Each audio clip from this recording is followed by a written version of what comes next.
Good afternoon, folks, and welcome to the Average Joe Sports Talk Show. I'm your host, Jay Real, bringing you a Tuesday edition of the show. Now, if any of you are in the Ruidoso or southern New Mexico area, especially in the mountains, you know it is winter time around here. Staying within the 30s, early 40 range, so it is very chilly outside right now. But moving on to sports news, we have to talk NFL. Tampa Bay finally gets a win, but it's over Miami. Miami's been having a huge amount of troubles over the last couple of weeks, and it seems like it's going to just continue, and it's going to snowball and get worse and bigger and worse and bigger. Now, I myself have been talking about this story for the last 2 weeks for any of you that have been following the show, but I have yet to focus or talk about the bullying issue concerning this story. I've been more concerned about how NFL players have been allowing Incognito to use the language that he did, which we have no problem with. Absolutely no problem with. What we're having a problem with is the hypocrisy of NFL players that are going to go out on Incognito and be like, hey, it's cool he says this stuff, but then 2 months ago players were saying they couldn't even play with Riley Cooper because he said the N-word. And that's all we made comment to. You can go back, check out the other shows. We never commented to whether we thought Incognito was bullying or harassing Martin. What we were saying, though, is if the stories were correct, well, then the guy's going to have to pay the piper for harassment and bullying. But the story keeps getting weirder and weirder as it evolves, because now it's obviously that there's evidence that these two were friends of some kind, in some way. Now, me and my friends, and I'm sure you've heard this a million times on every other show and radio show, that you talk to your friends in a certain way that you probably wouldn't talk to anybody else.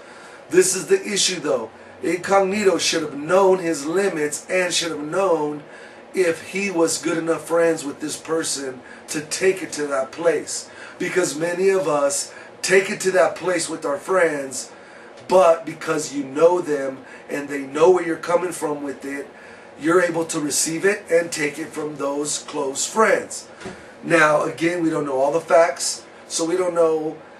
What we're hearing is that Martin was giving it back to Incognito as good as he was getting it. So if that's the case, and those are the true stories coming out of their camps, then this story's going to get really weird, because it doesn't make sense why Martin would get so butthurt by Incognito making these comments, and why he would release these statements as if, how dare the man threaten my family and tell me that he's going to, do whatever, when if obviously they've been sending those things back and forth for a while, that shouldn't be any big news. So that there's going to be some other stuff coming out on this Martin Incognito story for sure.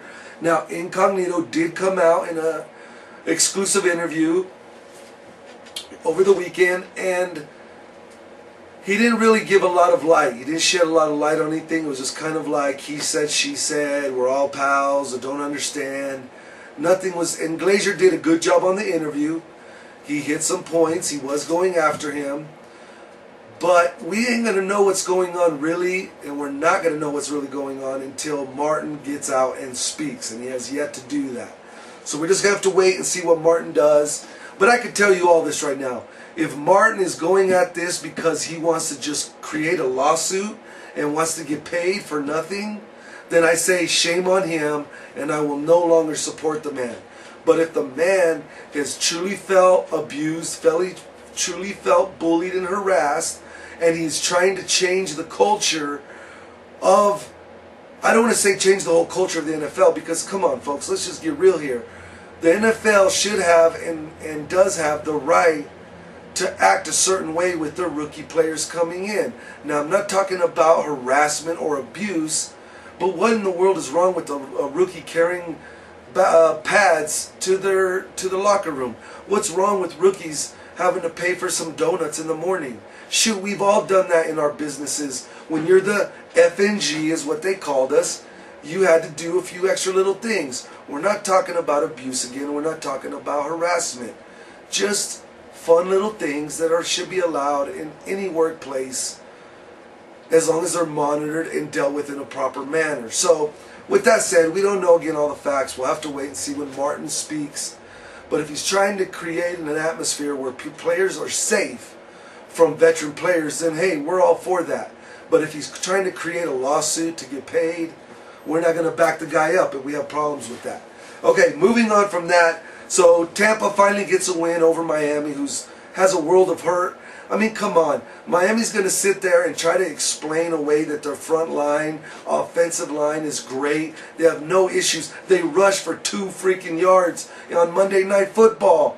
I could be behind the line and rush for 2 yards. That's just a guy hitting me and me flying over the line, 10 yards. 2 yards, 2 yards. That's inexcusable for any team with any line. Anyone should be able to get more than 2 freaking yards of offensive running. That's horrible. That doesn't even make any sense. So then moving on from that, everyone has been getting on the teams that have been down, the Giants. The Steelers have been the big 2, Tampa being the other. But let's just break it down like this, folks. You have the Texans that have won 2 games this year. The Texans that everyone at the beginning of the year said, don't be surprised if they're in the Super Bowl. They have 2 wins. Our Steelers have 3. I mean, so yes, some teams have been in really bad shape, but they started that way. The Texans, who had many followers and many experts predicting them to go to the Super Bowl, again, as I said, that to me is more of a crime than starting out the season stinking and stinking throughout. So, Steelers hang in there. Giants, you're starting to turn things around and you're in a weak division. I wouldn't be surprised if they make the playoffs. And then Denver got a big scare. Peyton goes down at the end of the game with an ankle sprain. They did have an MRI on Monday, and it is just a light sprain. Let's look at it like this, folks. Peyton Manning is lucky when anything on his body gets hurt that is not his neck or back.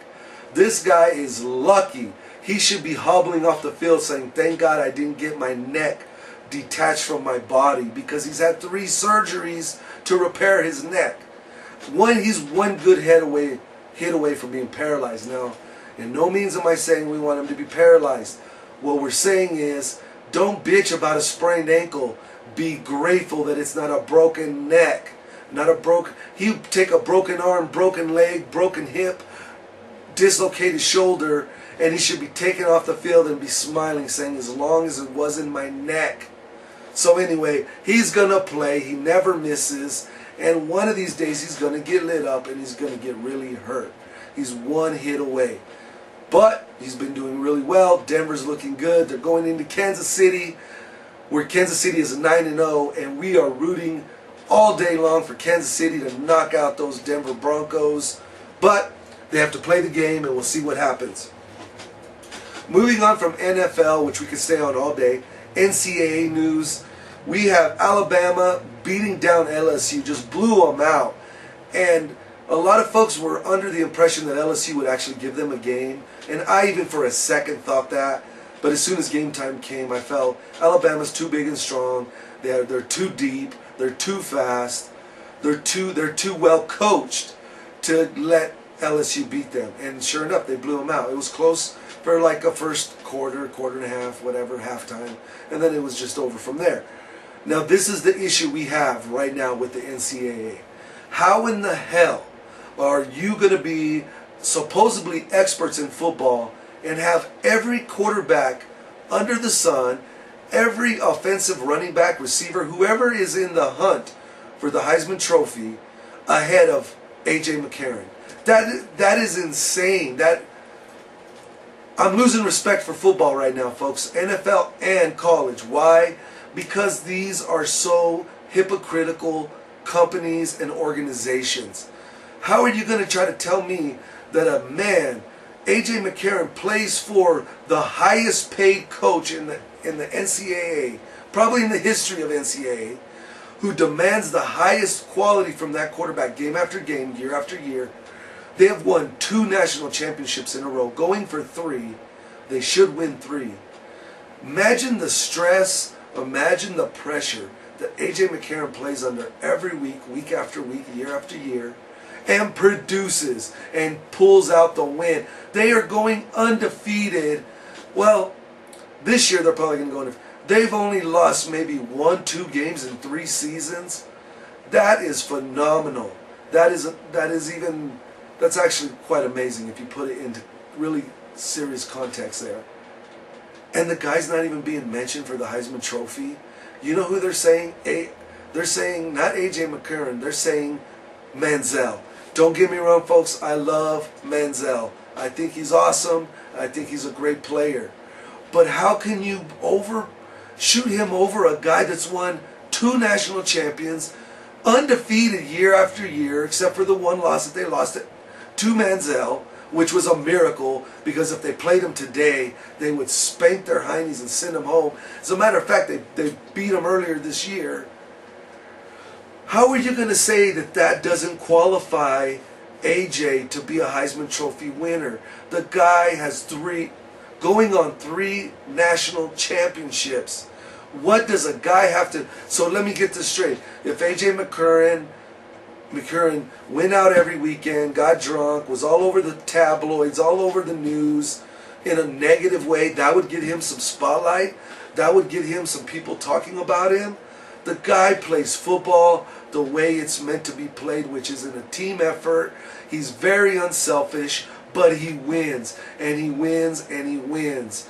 I'm telling you all right now, anyone that does not have Aj McCarron as the top prospect right now to win or top choice to win the Heisman Trophy, you don't know football from your ass, because that's insane. He's a champion, he's a repeat champion, and he's going to repeat again. The guy's going to finish his career probably with less losses than any quarterback in the history of NCAA, but no one's sniffing him for the Heisman Trophy. That is disrespectful and just totally BS.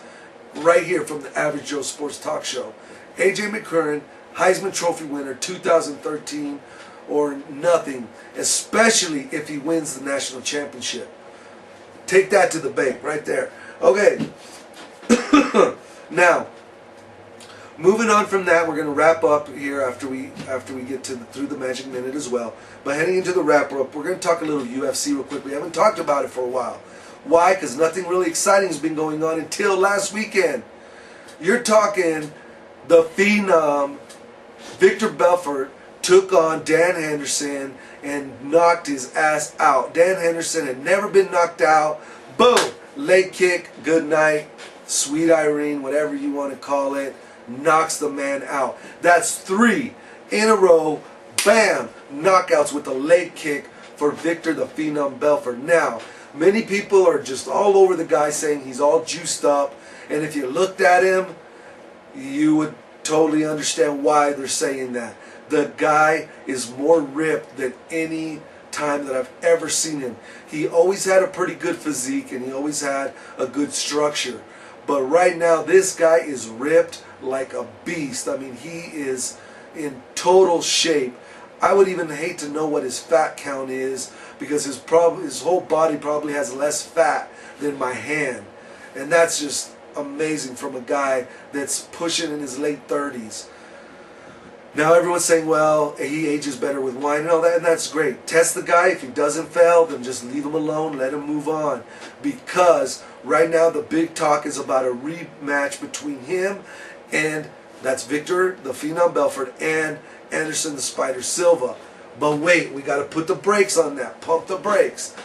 Because Anderson Silva still got to handle Wildman or Wilderman, or I still don't even know the freaking guy's name that took his belt. And that's right, I'm going to say he took it because he didn't win it. Anderson Silva choked that matchup, acting like a fool, throwing his face constantly out there. And as any of you that have seen it, you know what I'm talking about. And he gave that match away. And Wilderman, whatever the freaking guy's name is, took Anderson Silva's belt.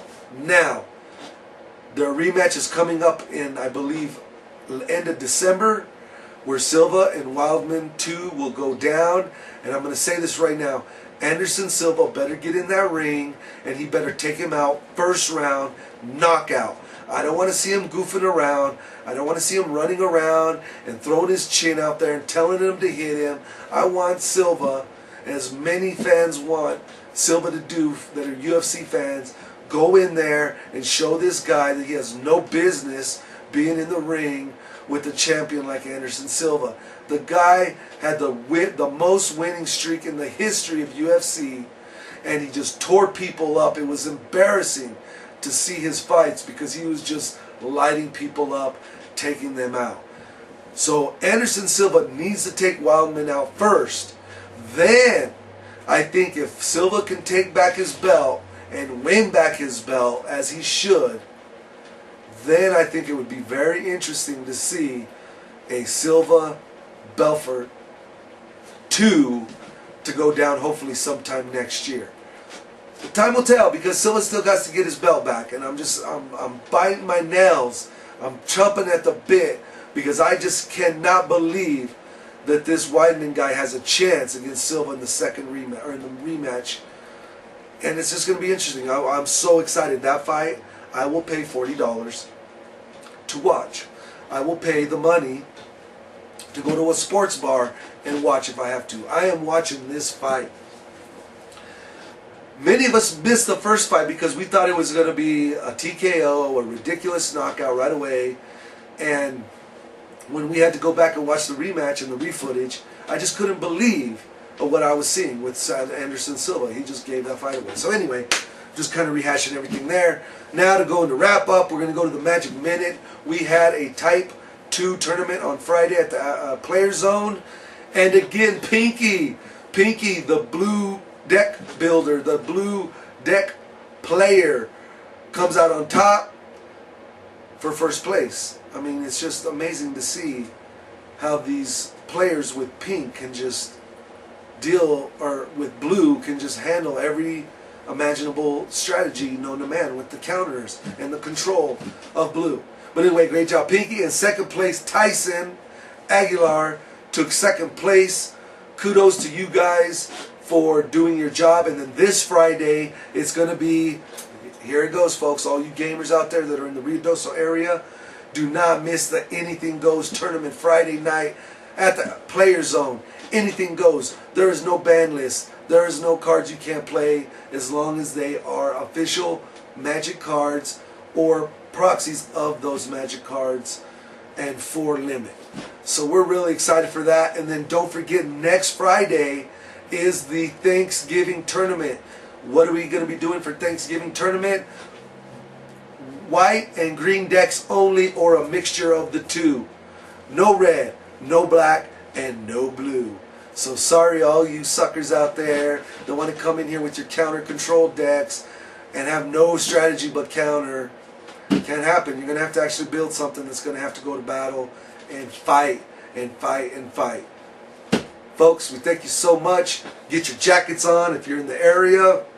And don't forget, get with the Player Zone and tell them, hey, we want to get involved with the No Bully Zone. We want to put one in our window, in our shop, at home, in our car. We want to get involved with you. The Player Zone also has all the gaming accessories, Magic, Yu-Gi-Oh, Pokemon. They have sports cards and memorabilia and vintage comics. I'm talking amazing comics. Perfect ideal for gifts. Christmas is coming up. Birthdays, you name it. Player Zone 2117 Sudrith number 15. Or if you want to get involved with the No Bully Zone, you can contact them at 575-257-0559. Say, hey, we want to join the zone because we're tired of bullying. There's no reason for it.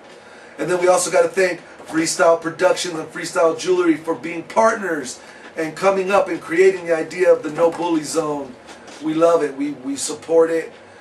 Personally, J-Real right here, I have it all in my cars and at my home, because we want kids to know you are not alone. If you want to chat, if you want to make friends, if you want to be part of a family and a community, you come to the Player Zone, or you can write to them at P.O. Box 1942, Capitan, New Mexico 88316.